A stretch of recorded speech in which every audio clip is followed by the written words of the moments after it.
The prince's beloved has run away. Heartbroken, he drowns his sorrows in drink. And I seize the opportunity to step in. The emperor bestows his blessing upon our marriage. On the wedding day, the first love came running in full bridal attire. Brother Pi, I've come to marry you. The crown prince twitched his lips and retreated 3 steps in succession. My wife and I are marrying by imperial decree. If you defy the edict, don't make me take the blame. I froze instantly, my abandoned wife emotions having fully fermented. No way. Why the sudden script change? Hello everyone, welcome to my channel. Subscribe us to read wonderful novels every day. Now the story begins. The entire capital knew that Crown Prince Pi had a childhood sweetheart. His first love song rang, the eldest granddaughter of Grand Tutor Song. One is the noble daughter of a prestigious family, the other a sign of imperial lineage. One possesses breathtaking beauty, the other dashing elegance. Who wouldn't say they're a perfect match? All that remains is for the maiden to come of age, when golden phoenix crowns will dangle jade pearls, and 10 miles of scarlet dowry will pave the road in splendor. A match made in heaven became the talk of the town. Little did anyone know a reckless warrior would appear on this blessed path to glory. He stole Song Rang's heart away, be it fame and status or gold and treasure, all vanished like fleeting clouds. SR eloped when the maid told me the news with Chardin Frida. My eyelids twitched so violently they nearly took flight. Despite my still weak condition, I bolted upright like a startled fish. Hurry, hurry, go stop them. Others might not know, but I, having been reborn, understood all too well. The one who was flirting with the crown prince's betrothed was no stranger. It was none other than my worthless older brother, who had just returned from the borderlands to report to the capital. Leaving behind the endless expanse of yellow sand, he happened to catch sight of Song Ram, a fair-skinned and beautiful young lady from a wealthy family. It was like a starving a May mountain encountering a ripe peach. His lust flared up wildly. The two quickly became entangled with each other. Little did they know this swed the seeds of calamity that would lead to the downfall of my Jiao family. My father was the founding general. Born from humble origins, he possessed great physical strength, but was somewhat lacking in intellect, relying on his meritorious service in supporting the emperor's rise. He was appointed as the grand general. His achievements had already made the emperor uneasy. In the previous life, Song Er was taken away by my brother, yet he failed to promptly plead for forgiveness before the throne. Instead, he cheerfully requested the emperor's blessing for their marriage. The emperor agreed with a smile, only to turn around and smash a corner of the imperial seal in anger. Crown Prince Pi secretly clenched his fists until his bones cracked. No sooner had he ascended the throne than the purge began. All 73 members of the Jiao family became victims of the executioner's blade. I touched my ice-cold neck and shuddered from head to toe. My brother truly is my father's own flesh and blood. The crown prince and I pursued him both openly and covertly, but in the end we still couldn't catch him. 3 months later, he sent back a letter. He had already performed the wedding ceremony with Song Rang. The rice has probably turned to porridge by now. A surge of blood rushed to my head and I collapsed straight backward. Everything was bathed in crimson, my vision filled with scenes of the Jiao family's massacre. My father excitedly shouted beside me about going to the palace to request an imperial decree for marriage. Your son is so capable, competing with the crown prince for a woman, and you're actually proud of it. I was so angry that my heart, liver, and lungs all acted. I had no choice but to force my nearly closed eyes open and struggle back up. Dad, would you please wise up a bit? You're the head of military officials. While Grand Tutor Song is a peerless civil minister with countless disciples, how could His Majesty ever agree to a marriage alliance between the Song and Jiao families? Moreover, the crown prince has had his eye on that Song family girl for ages. We're practically slapping a cuckold's hat on his head in front of the entire nation. And now you're going to request an imperial marriage decree? Isn't that just slapping him across the face all over again? My father wasn't stupid after all. With just this little hint, he quickly figured it out. That's true that Song fellow has always been at odds with me, constantly making roundabout insults. But now that things have come to this, what can be done? I twisted the handkerchief in my hands over and over. I tossed my head back, straightened my chest, and resolved to face my doom with courage. So what if I lost a wife, a crown prince like me? What's the big deal, father? You go to the palace to make a humble apology with brambles on your back, and I'll take care of the crown prince. My father and I split up to handle our tasks separately. My father, stripped naked, carried 2 thorny branches on his back and wailed his way into the palace. I found some rouge and deepened the wounds on his body with it. The emperor is aged, his eyes dim with age. What if he fails to see clearly? I can only hope he remembers the life and death bond my father once shared with him and shows mercy. Meanwhile, I arranged to meet Pi at a tavern outside the city. Pi proved stronger than I had imagined, even as the laughingstock of the entire capital's tea-time gossip. He remained as dashing as ever, his jade crown bound his hair, his countenance cold and aloof, with deep-set brows, a black robe embroidered with golden thread and auspicious cloud patterns at the hem, made him stand out like a graceful tree in the wind. Behind my veil I couldn't help but swallow hard. I can't understand how Songar, with such a jewel-like beauty, could have taken a liking to my rough and unrefined brother. Lost in thought, I suddenly found the crown prince seated before me. "What business does Miss Jiao have with me?" he asked. My heart skipped a beat. How did he know it was me? The plan has changed. Originally, I thought of being a well-meaning informant, subtly hinting to him about the rice being cooked situation. Then I'd add a couple of comforting lies, plenty more fish in the sea, and all that to persuade him to give up the idea, and that would be that. Now that he's seen through my identity, for me to say such words would be nothing but naked mockery. "How did your highness know it was me?" I removed my veil and gave an awkward chuckle. Every wrinkle on my face was cradling an ingratiating embarrassment. "He toyed with a wine cup in his hand. In my youth, I was once kicked into the tape pond by a maiden." "How could I ever forget?" he said with a sarcastic tone, his cold eyes brimming with mockery. Damn it, how did this dredge up old grudges? I do seem to have some vague recollection of what Pai mentioned. That year during the Mid-Autumn Festival, the Imperial Palace held a banquet. It was my first time entering the palace, and the moment I saw Pai, I was instantly captivated by that pretty boy face of his. Back then he wasn't yet the crown prince, so his travels weren't accompanied by such grand entourages. I encountered him in the Imperial Gardens, mistaking him for some ordinary nobleman's son, and thought to approach him for a discussion. My father always said that no man without ability could enter our general's manor, even if I fancied his looks. I had to test him first to see if I could eventually gain my father's approval to give him a proper status. Who knew that with one kick he ended up in the pool? Then out of nowhere a bunch of people appeared, gripping my shoulders and legs, pressing my head down, surrounding me in the middle, and just then Song Rang happened to pass by, handing him a handkerchief to wipe off the water. From that moment on, sparks flew between them. Later I was brought before my father and the emperor. The emperor asked me why I had attacked the prince. I looked at my father, feeling utterly wronged. I just wanted to test his skills to see if he's worthy of marrying into the general's household. The emperor was taken aback, then suddenly laughed. Then his Jia qualified. I waved my hand in disappointment. Forget it, just a pretty face. At that time Pai looked like a red quail, but I never expected him to hold on to such a petty grudge for so long. Wasn't it just a slight to his pride? Not much talent, but plenty of pettiness. Today I will surely help him regain his dignity before the 73 lives of the Jiao family. What does my pride matter? Quickly pour wine for brother Crown Prince Gravling to please him. I hope my respect can make him forget my brother's grave disrespect. Crown Prince, please have some wine. I was young and foolish back then. I hope your highness can find it in your heart to forgive me. If you hadn't been so extraordinarily captivating that day, this humble subject wouldn't have conceived such wicked thoughts. If we must place blame, it can only be on the heavens for giving me eyes too keen at discovering beauty. Pai squinted at me, clearly not quite believing in my urgency. I directly took matters into my own hands, feeding the wine into Pai's mouth. His composed face instantly flushed crimson. What a sight. Turns out he's into this kind of thing. Your highness, in this matter, all the blame lies with our Jiao family. Please have a drink. As the saying goes, every pot has its lid and every man has his mate. You are the greens, she is the radish, and my brother is the radish hole. It's all predestined. Are you saying this prince is a green vegetable? You're quite quick-witted. Let's have another drink. How could that be? What I mean is you're a leafy green. You'll surely find your own fertile field. Why cling to the turnip next door? I seem to be drunk and can't quite follow. Miss, why not speak plainly? I was delighted. Being drunk was good, so I immediately poured another cup without pause. A single drunkenness dissolves 1,000 sorrows. What kind of woman could the crown prince possibly lack? Today you grieve for the peony you missed, but how do you know you won't miss the entire garden of spring blossoms? Are you recommending yourself? What nonsense. Bottoms up, your highness. I'm speaking from the heart. Others may not understand, but I truly empathize. To be honest, I too once loved someone I couldn't have. That feeling, it's so unbearably painful. Frowning and beating my chest with a pained expression, I looked utterly tormented by memories. Pai quietly downed another cup of wine. Care to share? Pai seemed quite interested. Indeed, hearing about others' suffering makes one's own pain feel less severe. What was that called again? Ah yes, building one's happiness upon the suffering of others. Despicable, shameless, and vile. To play him I had no choice but to improvise on the spot. I used to have a sweetheart. We would ride horses together, chat, and admire the stars and moon. Admire the stars and moon. So you two, a man and a woman alone, were together at night too. I really want to curse. What an unpleasant personality. Still nitpicking at a time like this. Songar must have also been fed up with his fault-finding and making trouble out of nothing. This humble girl remembered wrong. It was to look at flowers and plants. He drank a cup of wine, his eyes suddenly darkening. Damn, he must be reminiscing about those days when he and Songar admired admired flowers and plants together. No, I can't make up something too ordinary. What if it's something he did with Song-Ru? The more he thinks about it, the harder it'll be to control his emotions. He might just take it out on me right then and there. We chased geese together, practiced splits. It was wonderful. Pai looked at me with an inscrutable expression. You don't have to speak if unwilling, but don't talk nonsense. I poured myself a drink awkwardly. Who brings their brain to gossip sessions anyway? How's his kung fu? Pai suddenly spoke in a faint tone. I was stunned. What did he mean by that question? Comparison? Yes, it must be comparison. Song-Ru abandoned him and chose my reckless brother, all because my brother had martial arts skills. But he had no such skills. That was his pain. No wonder he held a grudge to this extent after I mocked him that one time. I need to make him believe that even without martial arts he is still worthy of love. No, he's got no time for that. Can't even lift a knife to slaughter a chicken. Then what do you see in him? His eyes burned bright, inexplicably tinged with sorrow yet brimming with anticipation. I understood. Fragile as he was, he needed a role model. A belief at this moment, because he is kind, he's handsome, compassionate, and often helps elderly women cross the street. Naturally it's easy to become infatuated. So Zio, I don't always think about fighting and killing. Be a gentle person. Then why didn't you end up together? I cried. Will this ever end? Another cup of wine went down. My head was spinning wildly, churning the alcohol in my system. I couldn't say he abandoned me because obviously Song-Ru had also abandoned him. That was his heartbreak. Nor could I say I abandoned him again because Song-Ru had also left him. What if he harbored resentment toward her too and lumped me in with the heartless women coming after me because his dead? A brilliant answer came out without thinking. I mentally gave myself a round of applause for my words. Hearing this, Pai froze. He tilted his head back and downed a cup of wine, then handed me another. For some reason the entire atmosphere carried the tension of an impending storm. Winds howling before the mountain rains arrive. You really don't remember a thing, do you? What? He shook his head, his expression unreadable. Do you still think about him? The question was simple and anyone could tell. Though he seemed to be asking me, he was really asking himself. He was afraid he'd never move on. I spoke with deep sincerity. No, Xiao Ji, some people may walk with us for a while, but ultimately they only stay for that part of the journey. If you can't let go for now, just keep that memory like a box. Open it occasionally to reminisce. When you move forward in life and experience more things, this box will grow smaller and smaller. One day you'll forget about her. I patted Pei's arm with boundless sympathy. Though he had once wiped out my entire family, at this moment he was just a poor soul, suffering his first heartbreak. If I could console him, well, perhaps our Jiao family might be spared. I couldn't tell whether Pai understood or not. With a sudden tilt of his head, he drained the last drop of wine from the flask. Then he stood up and opened the window. The moon had climbed up unnoticed, its soft hazy glow both distant and near staggering. I propped myself up and walked over to his side. First love, oh first love, Pai. No matter how beautiful the moonlight is, it can't compare to the person by your side watching it with you. I was a bit tired, and in my dazed state I seemed to catch Pai giving me a deep look. His obsidian-like eyes were surging with unfathomable emotions. A sharp cold fragrance enveloped me completely. I grabbed his sleeve and leaned my head in. The next day the whole city was buzzing with scandalous rumors about Pai and me. The gossip was downright vicious. If I ever find out who started those rumors, I'll force-feed them pig intestines through their own mouth. They say the crown prince is the moon in the sky, while I'm but a monkey clinging to the branch on this moonless windy night. The monkey clings to the prince's form, daring to dream of plucking the moon. Others claim I'd stop at nothing to possess the crown prince, that I forced my own brother and abducted the prince's beloved, taking advantage of the crown prince's drunken sorrow. I seized the moment and ruined his innocence. Eyewitnesses claimed the prince was utterly heartbroken afterward, while I wore the triumphant leer of a kidnapper. The sheer shamelessness of these rumors is enough to make one's blood boil with rage. What's even more infuriating is that I can't remember anything about what happened later that day. My maiden was equally clueless when questioned. She only said that when we left the private room at the tavern I was blurry-eyed from drinking, while the crown prince looked utterly panicked. Even his clothes were in disarray, but he kindly sent me back to the general's mansion. I sat in the carriage, clinging tightly to the crown prince, refusing to let go. I begged him to forget Song-Ru and even threatened him. Either you die or I die, or else I'd keep pestering him endlessly, and I repeatedly reached out, attempting to misbehave. It really does look like I made the first move. Things have developed beyond my expectations, yet unexpectedly I've gotten my way. Originally I had planned to get the crown prince drunk and win him over. I've come to realize that mere words of comfort won't suffice. The hatred for stealing one's wife is beyond reconciliation, even if he temporarily comes to terms and stops holding a grudge against our Jiao family. What if one midnight he suddenly remembers his beloved from back then, and seeing my father and brother's smug faces in court every day rekindles his hatred? An imperial decree crackling and crisp, the heads of my Jiao family will once again be lined up in rows. I must find a way to let him vent this anger. As the saying goes, those where you fall is where you rise again. Since he had suffered defeat in the matter of courtship, then I must help him prove his masculinity. And as the sister of his romantic rival I am the perfect candidate once he faints and takes a nap on the couch, waking up to see me in tears. Pitiful and wronged by him, does he even have the nerve to question my brother about stealing the love of his life? After that I'll vow never to marry, spending my days with Buddhist scriptures and praying for his well-being, for the nation's prosperity. If he's got any conscience left when he wakes at midnight, it shouldn't just be song are on his mind. Things are progressing though, with slight deviations, but there's still time to pull it back. I immediately dipped my brush in rooster blood and wrote a letter to the Crown Prince. In it I expressed my shame and remorse, declaring my intention to become a nun to atone for my brother's sins and my own, vowing never to tarnish his illustrious reputation. Little did I know the letter hadn't even been sent out when my father came through the door beaming with joy. My good daughter, wonderful news last night. Your father saw the Crown Prince carrying you home, so first thing this morning I went to request an imperial marriage decree for you. The eunuch announcing the decree and the ceremonial officials will be at our door any moment now. I felt the breath I'd barely managed to exhale halfway instantly choke back in my throat. Wonderful, just wonderful. Here I was selling myself out to appease their anger, and you went straight to the imperial court to force a marriage. Must the heads of our Jiao family always be destined to roll on the ground? The eunuch delivering the imperial decree congratulated me on becoming the crown princess. I touched my neck, feeling the imperial edict in my hand like a freshly forged executioner's blade. Hesitantly I asked him if there was any possibility or precedent for an imperial edict to be recalled. If it was written wrong, the eunuch said. I was delirious with joy, then sternly warned me that such talk of losing one's head must never be spoken again. Tears of joy streamed down my face, contemplating whether suicide or assassinating the crown prince would be more feasible. Ultimately I decided to kill the crown prince, but finding the right person for such a treasonous act proved exceedingly difficult. Fortunately, the very next day after the imperial decree was issued, the candidate appeared. My brother Shao Shi secretly returned to the general's mansion in the dead of night. He wept by my bedside, saying he wanted to help me escape the marriage. He's developed an addiction to abducting people, and now he's specifically targeting the crown prince's people. I looked at his unshaven face, both angry and a little heartbroken. Furious, I grabbed his beard and scolded him. With so many noble ladies in the capital, why did you have to pick Song? Or do you think we can afford to provoke her? Acting so recklessly, have you ever considered you're putting the Jiao family on a blazing fire at present? To resolve the crown prince's heartache and hatred, I have only one plan left. My brother listened attentively. Assassinate the crown prince. He thought it was brilliant. I get it now, little sister. With the crown prince dead, if the Jiao family fully supports a new prince, not only will we avoid resentment, we'll be seen as loyal supporters of the new regime. I slapped him so hard he went flying. How the hell did this idiot become a general? It's you who kills and I who save. Ever heard of the hero saving the beauty? Now that the imperial decree of marriage has been issued, defying it is impossible. I must make the crown prince willingly marry me. No, absolutely not. You can't marry that scoundrel. My brother reacted unexpectedly strongly. Why not? Isn't he decent looking? He just absolutely not. He kills without batting an eye. Serving him is like serving a tiger. He'll have a whole bunch of wives and children in the future. No matter how you look at it, you can't marry him. Then since it's your mess, you come up with a better idea. We should return Song Rang to him, then we'll retreat to the borderlands. After hemming and hawing for ages, my brother came up with a brilliant idea.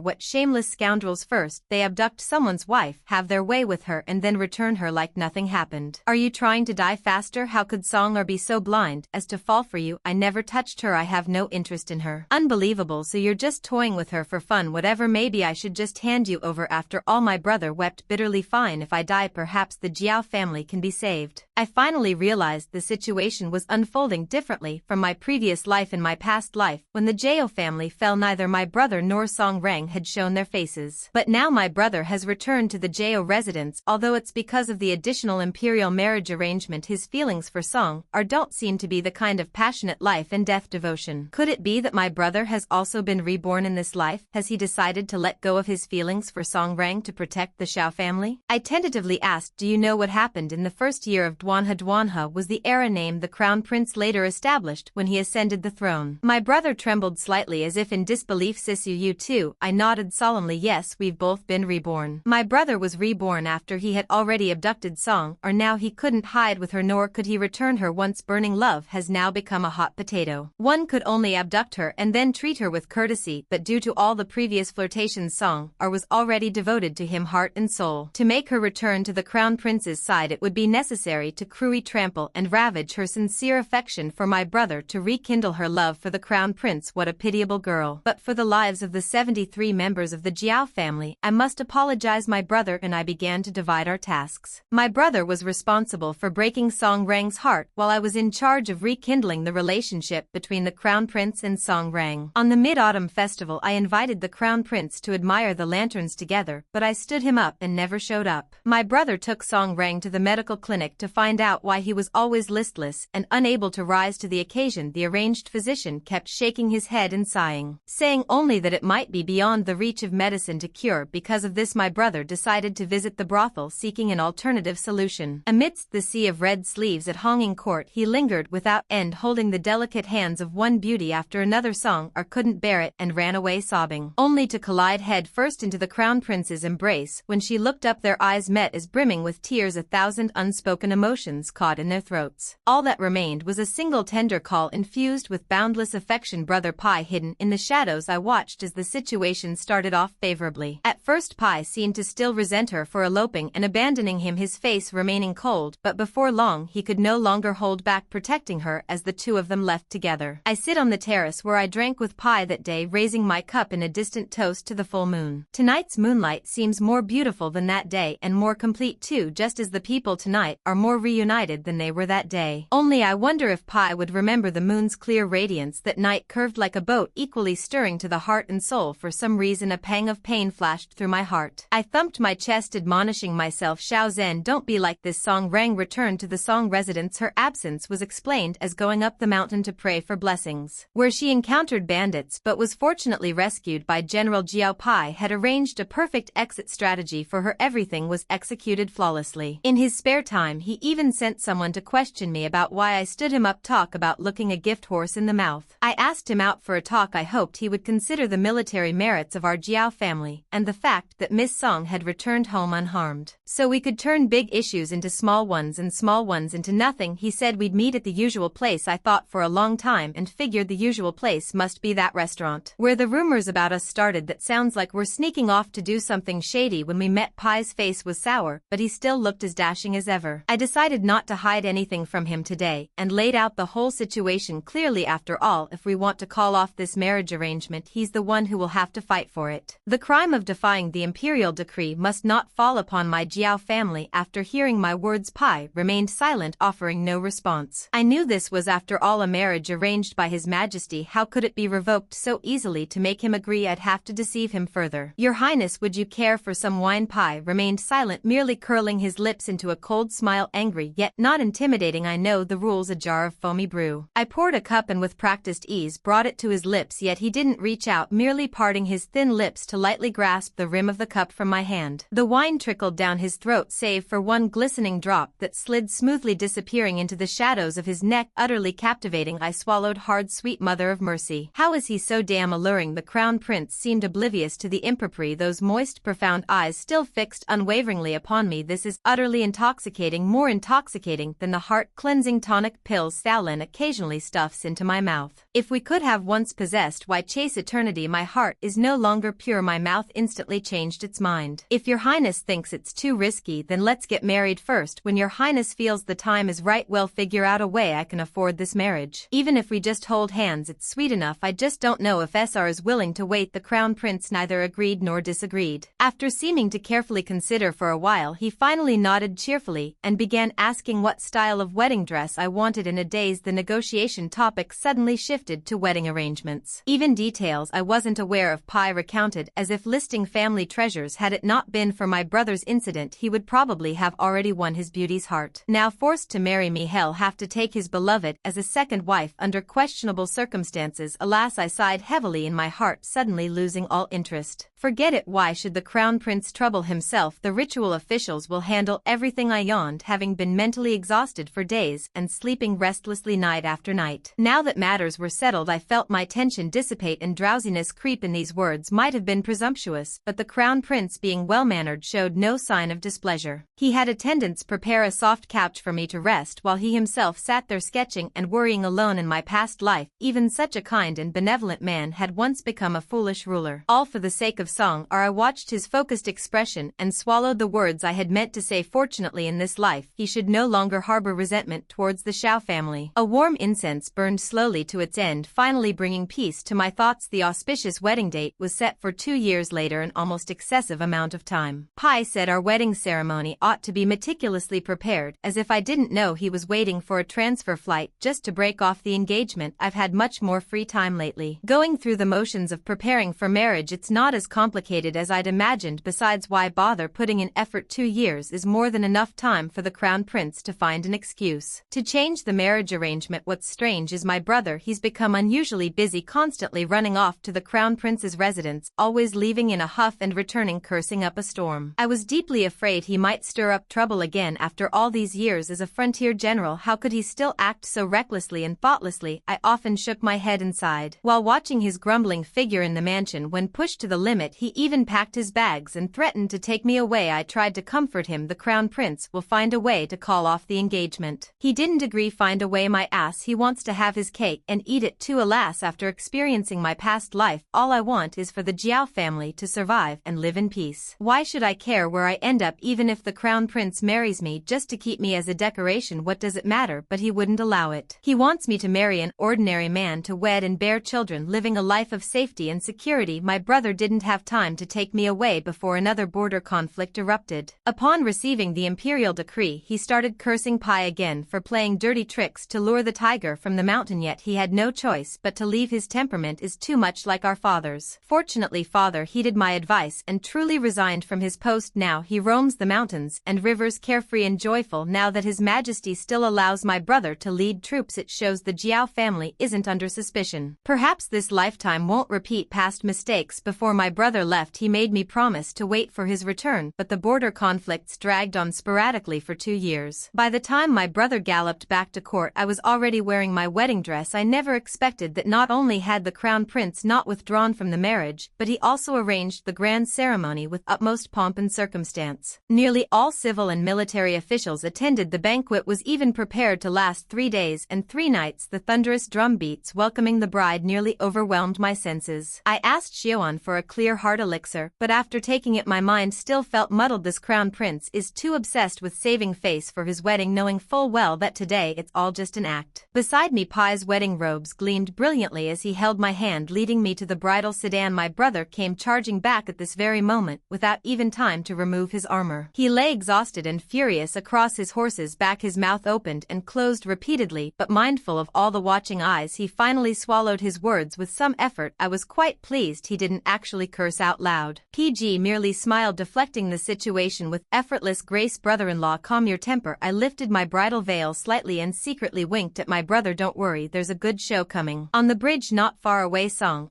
dressed in wedding attire, stood waiting. The moment she saw Pai look up, she could no longer restrain herself and came running toward him. Brother Pai, I've come to marry you. Perfect timing. My eyes slightly re-ened as I increased my cooperation. Your Highness, if you... Before the words could be finished, Pai beside me suddenly grabbed my hand and pulled me back 3 steps. My wife and I were married by imperial decree. If you defy the decree, don't make me take the blame in this life. I will have only Shin as my wife. He held my hand and raised it high as if making a vow, as if declaring it to the world. I, who had fully prepared myself to be a discarded wife, froze in an instant. Wait, how did the script change? Everything happened too fast. Even as I completed the wedding ceremony and was ushered into the bridal chamber, my head was still spinning. What exactly happened? Right, the crown prince vowed to take me as his only wife in this lifetime. Where is Song? She actually left without crying or making a scene. She even wished us a happy marriage. My original plan was to expose their relationship in broad daylight, then use my brother's military achievements in pacifying the border to appease the emperor's anger and cancel the marriage arrangement. Now Xiaolin, don't you think something feels a bit odd? Xiaoan puffed her cheeks and shook her head like a rattled drum, hastily denying, as if afraid I might discover something not odd at all. Not at all. Young mistress, don't overthink it. As she spoke, she pulled out another pill and tried to stuff it into my mouth. I feel even more peculiar. What did you put in these pills today? I've eaten so many, yet my mind remains utterly clouded. I glanced at the burning yellow candles adorned with dragons and phoenixes, and the yellow satin quilt embroidered with mandarin ducks playing in water. Everything felt real, yet somehow illusory. Not long ago I had sent affectionate letters to both the crown prince and Song Rang, and they both vowed never to betray me. Yet in the blink of an eye they ended up parting ways with me forever. Is love really this fickle? pickle. What should I do then? And she actually stayed to become the crown princess. Well, I suppose it's not entirely impossible, but the way everything unfolded was just too bizarre. Even the most slapdash storytelling wouldn't dare such lazy plot twists. Amidst these chaotic thoughts, Pi returned with light steps. He entered the bridal chamber and went through the elaborate rituals as custom dictated. I sat on the edge of the bed staring at him wide-eyed. He looked different today, as if he had shed a heavy burden from his heart. I tentatively asked, "Your Highness, don't you have anything to say?" His eyes were slightly red at the corners, the dark pupils seemingly infused with a clear spring. Gazing at me with infatuation, and unnamed emotions surged through me. In an instant it burned my ears crimson and sent my heart fleeing in disarray. "Forget it, you're drunk, we'll talk when you're sober." He kept staring at me intently as if my face were covered in gold, a faint smile tugging at the corners of his lips. "How could I be drunk tonight? It's my wedding night with Shin." No sooner had he spoken than he suddenly leaned in close, cupping my face in his hands, brushing his lips against mine like a dragonfly skimming the water. He asked me with utmost sincerity, "May I?" My mind seemed to explode in an instant, yet my chaotic heart, searching for an exit, suddenly found peace. Gazing at my reflection in his eyes, I saw starlight shimmering upon his black wedding robe embroidered with golden patterns. His mouth was ultimately seduced by lust. At last he cast aside all restraint. The moment their skin touched it felt as though something had leapt from his mind. "Pi," said Shin, "do you remember now? This is our second wedding night." All the pain seemed to flood into my body in an instant, carrying with it the forgotten memories. At last I remembered the man before me was my crown prince brother. It's my little solitude. It was never my brother who brought ruin to the Xiao family. It was me, Zhen. Among the noble ladies of the capital, I was closest to Song Rang. My mother passed away early, and my father was a rough man, which made my personality excessively lively. I never got along well with the noble girls. They thought I was too crude. Only Song ratedly stood up for me. Miss Jiao is innocent and romantic. I like her very much. Although the Jiao and Song families were at odds, she however began visiting me more often. Later she confessed to me that she greatly admired my elder brother Xiao, she taking her at her word. I repeatedly acted as their matchmaker. My brother knew nothing of matters between men and women. After my repeated matchmaking efforts, he and Song Rang did indeed grow close. Later the two were happily married, yet this brought no joy to our Jiao family. We had no idea the Song family had long been colluding with the enemy and committing treason. Song wasn't even a true daughter of the Song family. She was merely a spy planted by the enemy state. Her sole purpose in marrying my elder brother was to bring about the Jiao family's downfall. On the very day of my wedding to Pei Ji, before all the guests, she presented evidence of the Jiao family's treasonous dealings with the enemy. The emperor, aged and growing senile, became obsessed with seeking divine guidance and immortality. Under deliberate arrangements by schemers, the Jiao family was falsely accused of being demonic stars plotting to overthrow the dynasty. In a fit of rage, the emperor issued an edict without thorough investigation. On my wedding night, what stained my robes crimson was the blood of all 73 members of the Jiao family and the head of Song Rang that I personally severed with my own hands. Pi exhausted all his means, and what he managed to save in time was only my brother and me. From then on, the inner demon has been my constant shadow. I fear seeing my brother, dread hearing the name Song Rang. And above all, I am terrified of that red wedding dress. Father, mother, the nanny who raised me since childhood, the butler uncle who shielded me when I made mistakes as a child, and little Lon who both scolded and stood by me. All died because of me. All my happiness is stained with the blood of the Jiao family. I cannot face them. After that my spirit deteriorated day by day. No one remembered anything. I just clung to the bow my father gave me, crying as I tried to find him, longing to accompany him in archery. I was out of my mind for a whole year. That year Pi was far too busy. The emperor was terminally ill and finally beyond the help of medicine, yet on his deathbed he suddenly regained clarity, filled with regret and remorse, before ultimately passing away with bitter resentment. Pi had just ascended the throne, facing both internal strife and external threats. It took him a full year to eliminate the key factions within the court that had colluded with the Song family. His elder brother guarded the frontier, quelling the external threats for him. Later he found a witch doctor who claimed to be able to cure my madness. The method was to alter my memories, but father and the others, they were truly irrevocably gone forever. When I awoke from unconsciousness, all I remembered was how my brother had seduced Song Rang, bringing ruin upon the Xiao family. Yet it was Pi who issued the imperial decree that exterminated the entire Jiao clan. I have finally stopped hating myself, yet I've transferred that hatred onto those I love and who love me. My brother said let it be and took me far away to the borderlands, away from all the trouble, but Pi refused. He didn't want me trapped forever in a fabricated dream, neither awake nor asleep. Nor would he let me carry hatred for him as we drifted apart to the ends of the earth, never to meet again. He wanted to walk me through it, to start everything anew. So he crafted for me an entirely new tangible dream outside Kyoto another city was built at Kyoto frozen in time from 2 years ago. Father was still here, the Jiao family still stood, making me believe I had been reborn. Father Xiaolin, all the resurrected Shao family members, even Song Rang, they are merely actors wearing human masks performing a script tailor-made for me by Pai, and now Pai is no longer the crown prince. He has been the Emperor Duanhe for 3 years. My mental state is indeed gradually improving, but my brother worries that if I regain full clarity I might still be unable to face it. Moreover, Pai actually renewed our engagement behind his back. Pai was already an emperor destined to have a harem of 3 palaces and 6 courtyards, thus he and Pai had a dispute. Pai wanted to keep me while my brother still intended to take me away. Pai said it was time for me to make my own choice. He believed in me, that this time I could face it. He also promised that in this lifetime he would take no other empress or consorts besides me. In 2 years' time he pacified the nation, stabilized the state, purged the court, and eradicated all remaining traitors. And my elder brother personally executed every last enemy responsible for the Jiao family's demise, clearing their name and proclaiming their innocence to the world. They were striving to secure for me the brightest and most acceptable reality. After the 3-year mourning period, Pai finally awaited the wedding we had been unable to complete. At the wedding he remained cautious, not daring to use a single red silk or satin. Thus our wedding robes were black with golden embroidery, and Song Rob, dressed in red, stood far away at the head of the bridge, then slowly approached just to test my reaction. I didn't overreact.